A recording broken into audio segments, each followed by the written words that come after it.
Selamat pagi saudaraku yang terkasih dalam Tuhan Yesus. Meskipun saudara ada di rumah masing-masing, mari kita akan mendengarkan firman Tuhan, menyiapkan hati dan pikiran jiwa kita, supaya berkat yang saya sampaikan supaya tidak berlalu saja tetapi menjadi berkat bagi kita semua. Namun terlebih dahulu kita akan minta pimpinan Roh Kudus supaya memimpin di dalam alur pemberitaan firman Tuhan pada kesempatan pagi ini. Mari kita akan berdoa. Tuhan Yesus, kami datang kembali kepadamu Tuhan. Kami merasakan sungguh kehadiran Tuhan dalam ibadah kesempatan pagi ini. Namun kami ingin firman Tuhan ini sungguh jatuh pada tanah yang subur hati kami Tuhan. Kau gemburkan sehingga kami mendapatkan suatu berkat yang luar biasa dari Tuhan. Tuhan Yesus, berilah iluminasi di dalam kehidupan kami sehingga pencerahan melalui Roh Kudus di dalam setiap kata kalimat ini yang kami dengar dan kami rasakan menjadi berkat bagi kami semuanya. Terima kasih Tuhan, dalam nama Yesus kami menyambut kebenaran-Mu pagi ini. Saudaraku yang terkasih dalam Tuhan, dalam kesempatan ibadah minggu terakhir bulan ini adalah diambil dari Injil Matius. Injil Matius pasal yang ke-19, saudara bisa membuka Alkitab saudara dari rumahnya masing-masing dari ayat 27 sampai ayat yang ke-30. Injil Matius 19 ayat 27 sampai 30 dikatakan begini. Dalam perikop itu adalah upah mengikut Yesus. Lalu Petrus menjawab dan berkata kepada Yesus, "Kami ini telah meninggalkan segala sesuatu dan mengikut Engkau. Jadi apakah yang akan kami peroleh?" Kata Yesus kepada mereka, "Aku berkata kepadamu, sesungguhnya pada waktu penciptaan kembali, apabila Anak Manusia semayam di tatah kemuliaannya, kamu yang telah mengikut aku akan duduk juga di atas 12 tahta untuk menghakimi ke-12 suku Israel. Dan setiap orang yang karena namaku meninggalkan rumahnya, saudaranya laki-laki atau saudaranya perempuan, bapak atau ibunya, anak-anak atau ladangnya, akan menerima kembali 100 kali lipat dan akan memperoleh hidup yang kekal. Tetapi banyak orang yang mendahului akan menjadi yang terakhir, dan yang terakhir akan menjadi yang terdahulu." Dari bacaan firman Tuhan dalam pagi ini kita beri tema firman Tuhan atau khotbah saya pada kesempatan ini adalah apa yang kami dapat. Apa yang akan kami dapat. Nah, inilah yang perlu kita ketahui bersama-sama. Latar belakang firman Tuhan ini merupakan satu pertanyaannya, yaitu Simon Petrus pada saat itu bertanya kepada Tuhan Yesus karena dia merasa sudah meninggalkan segala sesuatu dari pekerjaannya sebagai nelayan. Dia meninggalkan dari rutinitasnya dan mengikut Tuhan. Terus dia bertanya, apa yang akan kudapat? Sebenarnya pertanyaan Petrus itu sah-sah seperti kita juga. Apa sih kita sibuk ikut di gereja, melayani gereja ini, itu apa yang akan didapat pada kita? Itu kadang-kadang muncul dalam kehidupan kita juga sama. Namun sebenarnya Petrus tidak menanya secara harfiah seperti itu, tetapi Petrus ingin tahu. Karena apa? Dalam konteks ini sebelum pasal ini dikatakan, yaitu orang muda yang kaya berkata pada Tuhan Yesus, dia bertanya kepada Tuhan Yesus. Di dalam ayat yang 16 dikatakan begini, ada seorang datang kepada Yesus dan berkata, "Guru, perbuat baik, apakah yang harus perbuat dan memperoleh hidup yang kekal?" Nah, ini.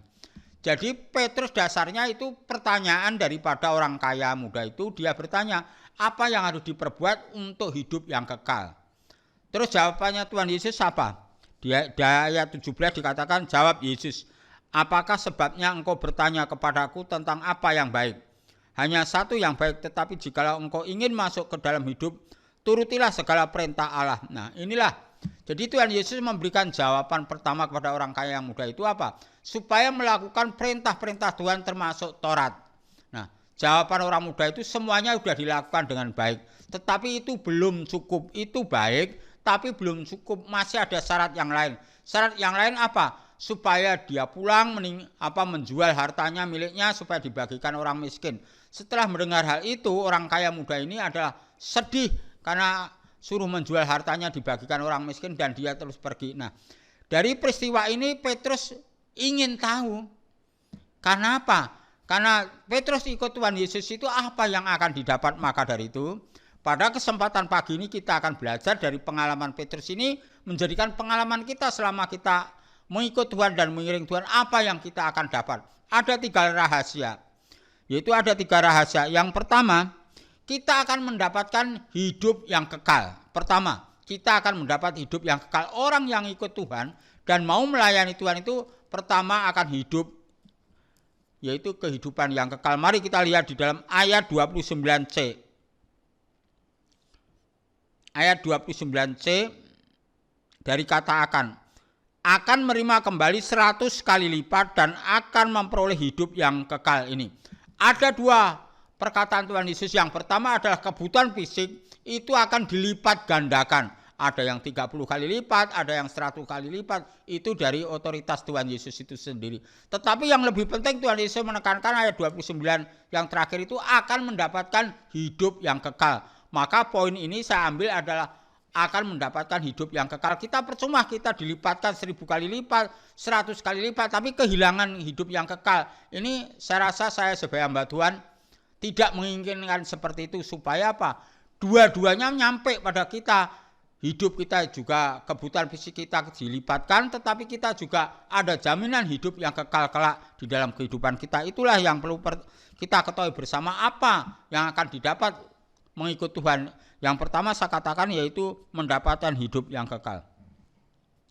Hal yang kedua saudaraku, ada garansi yaitu apresiasi daripada Tuhan Yesus di dalam ayat 29.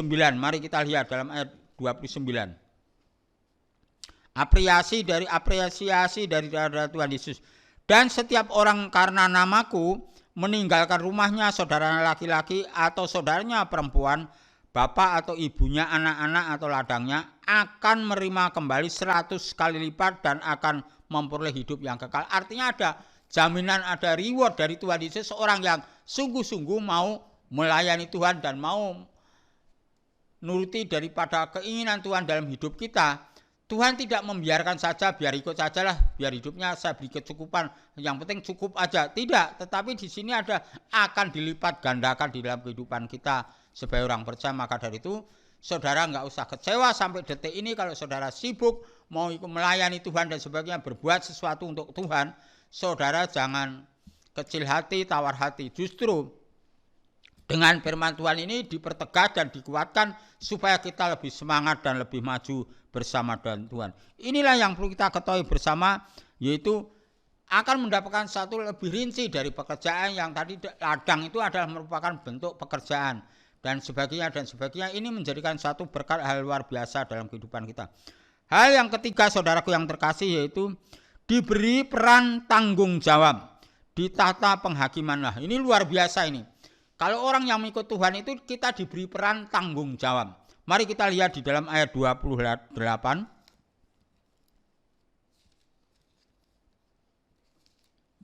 Ayat 28 dikatakan begini. Kata Yesus kepada mereka, artinya yaitu pada Simon Petrus dan teman-temannya, aku berkata kepadamu sesungguhnya pada waktu penciptaan kembali, apabila anak manusia bersemayam di tata kemuliaannya, kamu yang telah mengikut aku akan duduk juga di atas 12 tahta untuk menghakimi ke-12 suku Israel. Wah, ini luar biasa. Kalau kita melihat saya secara pribadi, saya adalah mungkin di dunia ini orang yang paling berdosa. Tetapi Tuhan menghargai jerih payah saya di dunia untuk melayani Tuhan dengan cara apapun menghadapi satu tantangan. Tapi kelak nanti kita sama dengan Tuhan duduk di tata Allah untuk menghakimi orang-orang 12 suku, artinya orang-orang yang percaya mendapatkan, artinya kita mendapatkan satu tanggung jawab yang luar biasa. Tidak diberikan kepada siapa-apa, hanya diberikan orang yang sungguh-sungguh menyerahkan hidupnya untuk Tuhan. Inilah yang perlu membuat semangat saya secara pribadi, meskipun keadaan saya ini terbatas, tapi saya tidak mau keterbatasan saya ini tidak semangat untuk melayani Tuhan. Inilah yang perlu kita ketahui bersama-sama di dalam kehidupan kita sebagai orang percaya. Ayat terakhir kita akan baca di dalam ayat yang ke-30. Tetapi banyak orang yang terdahulu akan menjadi yang terakhir dan yang terakhir akan menjadi yang terdahulu. Ini mengingatkan keberadaan kita supaya kita ada konsisten, ada kelangsungan terus menerus di dalam kehidupan. Jadi semangat kita tuh semangat seperti pada awalnya sampai akhirnya tidak ada kendor sama sekali, tidak ada kekecewaan. Mungkin dalam perjalanan pelayanan saudara, mungkin saudara tidak dihargai, saudara tidak mendapatkan pujian dari satu dengan yang lain. Tapi saudara tidak usah kecewa. Karena tujuan kita tidak di situ, tujuan kita tanggung jawab kita bahwa kita kelak akan diberikan pertanggungan jawab. Inilah yang perlu kita emban, inilah yang perlu kita jaga, inilah yang perlu kita sambut dengan baik karena Tuhan memilih orang-orang itu tidak pernah salah di dalam kehidupan kita. Kalau saat ini kita dipilih oleh Tuhan untuk bergabung di dalam gereja ini sangat luar biasa dalam kehidupan kita sebagai percaya. Maka itu ada yang jemaat, lah itu urusannya hamba Tuhan, itu urusannya majelis. Tidak, semua anggota jemaat yang ada di gereja ini semua sama-sama punya hak yang sama di hadapan Tuhan. Bagaimana kalau saudara nanti diberi pertanggungan jawab untuk menghakimi orang ke-12 suku ini? Apa yang saudara harus terapkan kalau saudara tidak ada pengalaman di dalam pelayanan dalam kehidupan kita sebagai orang percaya? Itulah yang perlu kita ketahui bersama-sama dalam ibadah minggu ini, sehingga berkat 3 hal inilah yang akan dapat di dalam kehidupan kita, yaitu yang pertama hidup kekal, yang kedua kita ada apresiasi dari Tuhan, yaitu memberikan suatu tanggung jawab kebutuhan kita akan dilipat-lipat kali ganda. Dan yang ketiga kita akan dimintai tanggung jawab, yaitu menjadi tanggung jawab di tata penghakiman kelak. Nah inilah yang perlu kita ketahui bersama-sama. Kalau kita melihat siapa kita, tetapi Tuhan memberikan tanggung jawab yang luar biasa sebagai penghakim itu tidak mudah. Tetapi Tuhan memberikan tanggung jawab, oleh sebab itu selama kita masih hidup, mari kita belajar. Bagaimana setia, bagaimana menghadapi suatu tantangan, tapi kita tetap terus eksis di dalam pelayanan kita, tetap eksis di dalam kehidupan kita sebagai orang percaya. Inilah yang perlu kita pegang erat-erat bersama ini. Semoga firman Tuhan ini menjadi berkat bagi kita semua. Amin. Mari kita akan berdoa, menyambut kebenaran firman Tuhan pada kesempatan pagi ini.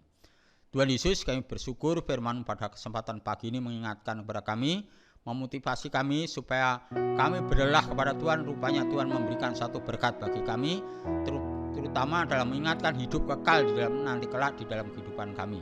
Dan Tuhan memberikan apresiasi, yaitu reward kepada kami, segala keperluan kebutuhan kami akan dilipat gandakan dan Tuhan melalui cara Tuhan. Dan yang ketiga, Tuhan akan memberikan pertanggungan jawab di tata penghakiman kelak Tuhan. Terima kasih Tuhan, kepercayaan Tuhan pada kesempatan melalui firman pada kesempatan pagi ini. Kami bersyukur sebagai orang berdosa, Tuhan memberikan kepercayaan yang luar biasa dalam kehidupan kami. Selama ini kalau kami melayani lemah-lemah, tolong Tuhan Yesus akan memberikan semangat kembali, Kau bangkitkan kembali supaya kami seperti cinta yang mula-mula Tuhan. Terima kasih Tuhan, daratkan firman ini kepada seluruh jemaat di tempat ini. Dalam nama Yesus kami menyambut kebenaran-Mu pada kesempatan pagi ini. Amin. Saudaraku yang terkasih dalam Tuhan, mari kita akan mengakhiri ibadah kita pagi ini dengan doa kembali. Tuhan Yesus, kami datang padamu Tuhan, kami bersyukur ibadah ini dari awal, tengah, sampai akhir berjalan sesuai dengan rencana Tuhan. Meskipun kami di rumah masing-masing, tidak mengurangi kehadiran Tuhan. Tuhan memberkati dalam kami melalui firman-Mu ini Tuhan. Terima kasih Tuhan Yesus, Kau berkati keluarga masing-masing di dalam jemaat-Mu di tempat ini satu persatu. Meskipun tidak kami sebut namanya, kalau saat ini ada yang sakit, ada yang lemah tubuh, Tuhan sembuhkan cara ajaib-Mu Tuhan. Tuhan Yesus berkati anak cucu menantu daripada keluarganya mereka masing-masing, baik yang sekarang bersama dengan keluarga di Jakarta maupun di luar negeri. Terus Tuhan campur tangan, Tuhan memberkatinya Tuhan. Sekali lagi kami menyerahkan untuk bangsa dan negara kami, khususnya di ibu kota Jakarta. Gubernur kami Pak Anies, tolong Tuhan Yesus berkati dia, beri hikmat supaya dapat menyelesaikan tugasnya, khususnya untuk memerangi daripada COVID ini ke tangan kuasa Tuhan. Kami juga berdoa untuk Presiden Jokowi dan menteri-menterinya supaya ada kesatuan hati, satu pikir, satu jiwa untuk memikirkan bangsa ini dengan baik Tuhan. Terima kasih Tuhan. Kami menyerahkan keberadaan gereja-Mu di tempat ini ke tangan kuasa-Mu Tuhan. Di dalam nama Yesus kami mengakhiri ibadah pada kesempatan pagi ini. Amin.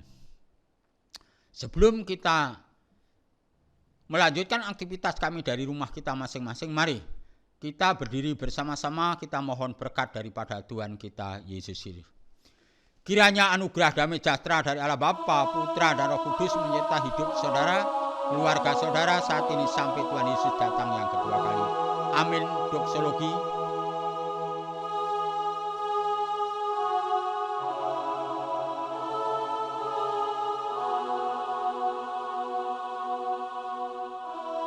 Amin.